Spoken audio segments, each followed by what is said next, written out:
Hey everybody, welcome back to the channel once again. I am Robert Storms and I am bringing you my review of Spider-Man Across the Spider-Verse. Now, I seen this movie a day ago and I didn't do an actual review right away because I wanted the movie to be able to marinate in my head. I wanted to be able to think about the movie without having to just jump into the review, mostly because I just had a very horrible theater going experience. But I'm not going to talk about my theater going experience. I will talk about that in a later date. But it was just an awful experience. No one should be able to have to see a movie in that type of environment. And you want to go because you pay this amount of money and you want to be able to get the best experience you can.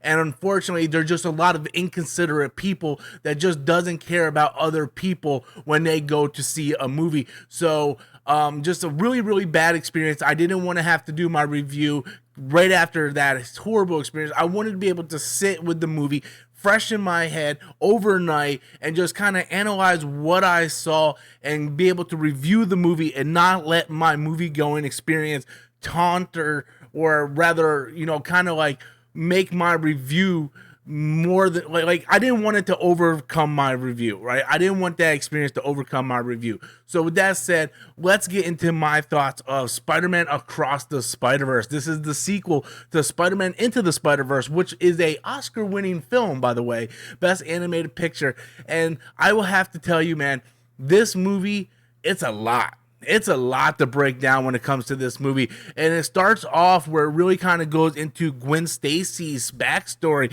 Now, if you're someone who read the Gwen Stacy Spider-Woman comic books, you pretty much know the story already. I'm not going to spoil it here for you, but I really liked how they gave more character time and development for the Gwen Stacy character, because yes, this movie is Miles Morales' story. This is his movie, but these are characters that are very important to the story as well. And in order to get that relationship, to understand the bond between Gwen Stacy and Miles Morales, you have to know what Gwen is dealing with as well, and you have to know where she's coming from. And the one thing I really enjoyed mostly about this movie, yes, there's a ton of cameos. There are so many cameos. I was just sitting in the theaters going, oh my god, there, oh my god, they put that in there, oh my god, that's from that, and it's just a crazy experience if you're a Spider-Man fan. Like, I'm talking about if you are a Spider-Man fan. And I'm talking about reading the comic books, watching the old 1968 cartoon. What is it, 1968, 1969? That cartoon, the original Spider-Man cartoon. If you grew up watching every Spider-Man cartoon, reading every Spider-Man comic book, seeing the movie, like, this is the movie for you, because it has so many different Easter eggs of all those different properties and different timelines and different storylines. And it's a Spider-Man fan's dream to just go in and just be able to cherry pick all these little Easter eggs and see all these little things that were basically spanning from the Spider-Man history, right? This is like the history of Spider-Man, and I really enjoyed how that was happening. But besides the great amount of Easter eggs and so many different callbacks to different things, what makes this movie great is that it's a great movie. One of my biggest complaints with Fast X was it is a stupid movie that is horribly written and is just a waste of time, right? And people want to give that movie a pass, going, well, Fast and the Furious has always been over-the-top action. Yes, you can have over-the-top action and not be written by like a third grader, right? It would be so easy for Sony and the people that developed this movie going, oh, this is just an animated Spider movie for kids. Here we go. You just put it on together. It's just animated movie. But no. They do more than just make it an animated movie for kids. They make it an animated movie that fans of Spider-Man can enjoy, fans that are like long-term Spider-Man, short-term Spider-Man fans, parents to kids who are fans of Spider-Man. Like, parents can go and enjoy this movie and get a deep understanding of what it means to lose something. Everybody has dealt with death and loss in their life, and what does that mean? Where do you go? Like what does that change you as a person, right? There is some deep shit that goes on in this movie, And it's so easy for Sony to just say, this is just an animated movie. This is just an animated movie for kids. We're going to make this a stupid Spider-Man cartoon for kids on the big screen. They could have easily went that way. Just like Fast and Furious, like, well, we always do over-the-top shit. You can have over-the-top shit and still make a really good movie with a well-written script. So when people use that as an excuse, oh, well, Fast 10 has always been... No, that's just an excuse that you want to give. Because another company like Sony could have easily went... The producers and directors of this movie could have easily went the route of, this is just an animated movie. We don't really care. But they put in the effort. They put in the time. They make sure the dialogue, the character dynamics between Miles and his parents, Miles and his friends, the loss that he feels by losing his friends, by people around him passing away and dying and all this stuff, and having to deal with so much loss around you, and how do you keep stepping forward? That it's so deep and so many layers to this movie. And what does it mean to be a hero? Is it worth doing this? You know, there's so much involved in this movie. And it would have been so easy for the directors and the producer to say, no, we're just going to slap Spider-Man on here. He's going to fight one of these random villains like Green Goblin or something. You know, they make a villain. They make a villain like the Spot. The Spot is like a Z-level character in the comic books.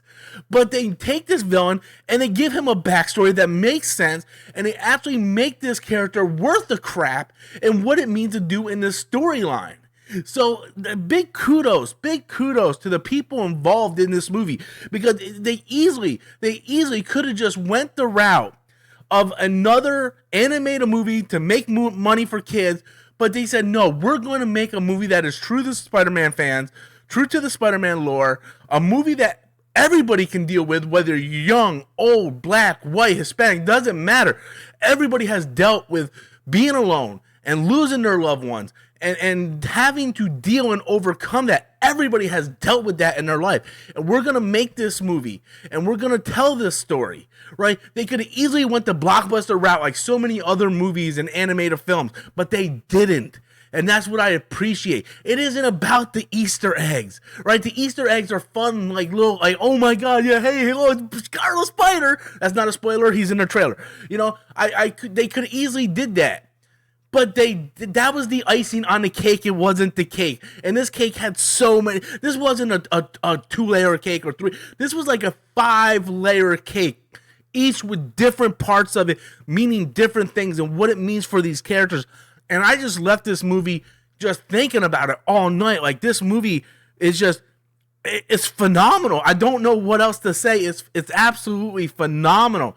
You know, I don't want to sit there and rank it among the other Spider-Man movies just yet. I want to be able to watch it again this time in a better theater going environment, because God, that that theater going environment ruined it for me.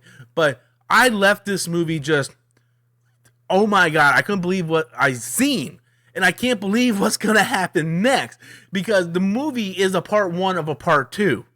And unlike having Dominic Toretto just in at the end of a dam going, we're going to get out of this some crazy way, we don't know what's going to happen, right? Like, I'm excited to go see the next part. I hope we don't have to wait 5 years for the next part. But overall, guys, Spider-Man Into the Spider-Verse, or Across the Spider-Verse, rather. Spider-Man Across the Spider-Verse. Phenomenal movie. Many different layers. Great music, great animation, great character development, great script. This movie is just absolutely phenomenal, and it's as good as everybody says it is, and even better. It should be nominated for Best Picture this year. Not just animated Best Picture, but Best Picture this year. Just a phenomenal movie, and I highly recommend it. So guys, Spider-Man Across the Spider-Verse, have you seen it? Be sure to leave your comments in the comment box below. Be sure to smash that like and subscribe button. And until next time, as always, I am Robert Storms, and that's my opinion.